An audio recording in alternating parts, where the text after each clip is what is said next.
शुक्र शोणितम गर्भाशयसम आत्म प्रकृति विकार समृच्छितम गर्भ इति उच्यते। ये आचार्य सुश्रुत जी ने शारीस्थान में लिखा हुआ एक श्लोक है। इसका मतलब है जहाँ पे शुक्र यानी कि स्पर्म, शोणित यानी कि ओवा, इसी के साथ आत्मा यानी उसके अंदर आत्मा आना बहुत जरूरी है।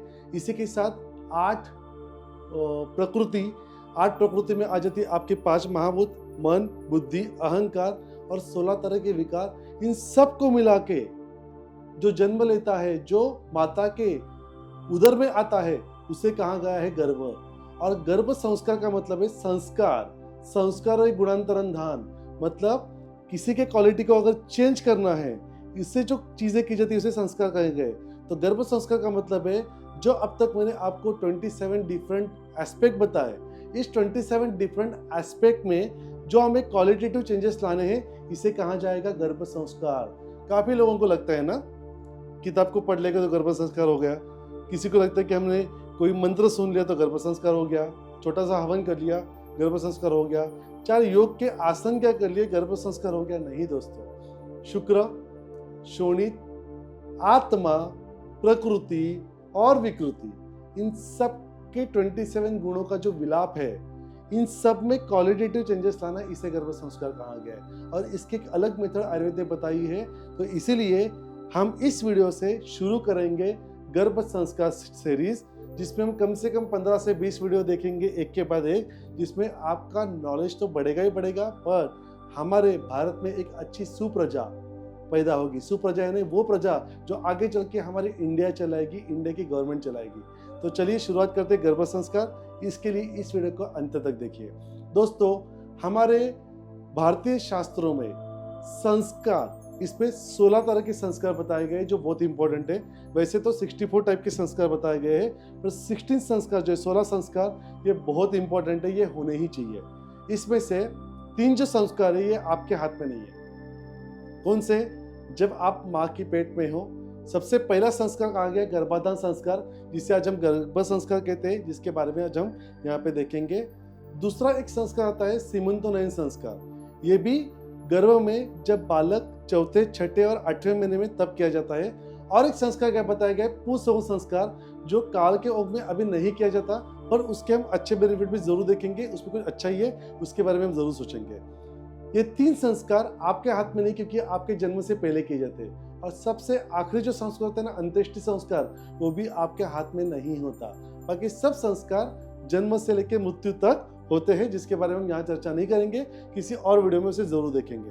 तो आज हम बात करेंगे गर्भ संस्कार की। तो दोस्तों, सबसे पहले शुक्र, शोणित आने से पहले माता और पिताओं में कुछ संस्कार करने पड़ते हैं, जिससे आपके जेनेटिकल प्रॉब्लम को दूर किया जाए। और फिर ये शुक्र शोणित यानी स्पर्म और ओवा का यहाँ पे फ्यूजन होगा, फिर उसमें आत्मा आएगी, तब हम उसे गर्भ कहेंगे। तब तक उसे गर्भ नहीं कहेंगे जब तक उसमें आत्मा नहीं आएगी। और फिर ये आने के बाद, आते समय, आने से पहले और आने के बाद, उसमें जो जो हमें गुणों का अंतर्निर्माण करना है, इसके बारे में हम ये पूरी सीरीज में सोचेंगे। तो गर्भ संस्कार किसे कहेंगे?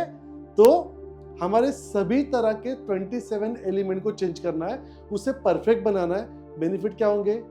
आने वाला बच्चा स्मार्ट आएगा। 100 लोगों में खड़ा करोगे ना तो भी पता चलेगा कि ये गर्भ संस्कार वाला बच्चा है।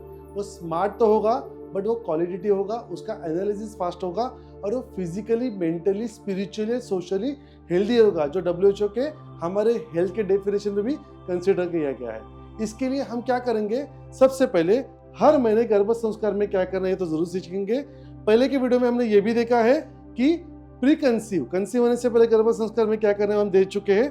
अभी हम ये देखेंगे कि मेल और फीमेल ने कभी भी, याद रखिए, गर्भ संस्कार के प्री कंसीव में पुत्र प्राप्ति की इच्छा रख के, स्नान करके, अगर सुबह के समय में उन्होंने यहाँ पे संबंध रखे तो आने वाली प्रजा अच्छी आती है। मोस्ट ऑफ द पीपल क्या करते हैं कि रात के समय में संस्कार रखते हैं, संबंध रखते हैं, जिसे होता क्या पता है, क्या रात का काल ये तमोगुणों का काल है। और उस समय पे जब कोई संबंध बनाता है तो उससे आने वाली जो संतान है, उसके ऊपर रात के समय के संस्कार हो चुके हैं। हम ये नहीं कहेंगे कि रात का समय बुरा होता है। वैसे देखा जाए तो लक्ष्मी पूजन रात में भी होता है, वो तो राइट है, लेकिन सुबह का जो वातावरण है, ये ब्राह्म मुहूर्त है, जिसमें 2 सनलाइट, एक माइक्रो सनलाइट हमारे आईज में एंटर करती है, जिससे हमारे न्यूरोट्रांसमीटर एक्टिवेट रहते हैं। न्यूरोट्रांसमीटर एक्टिवेट करके बॉडी के फंक्शन को एक्टिव करते हैं और एक्टिव जेनेटिकल ट्रांसफॉर्मेशन वहां पे जब होगा ना, तो आने वाला बच्चा बहुत होशियार आएगा। सोचा कभी इस बारे में? गर्भ संस्कार की पहला रूल। सेकंड रूल, आपको साउथ की तरफ सर करके सोना है। हर शास्त्र ने बताया, क्योंकि साउथ नोड नेगेटिव है, नॉर्थ नोड पॉजिटिव है और हमारा सर पॉजिटिव है।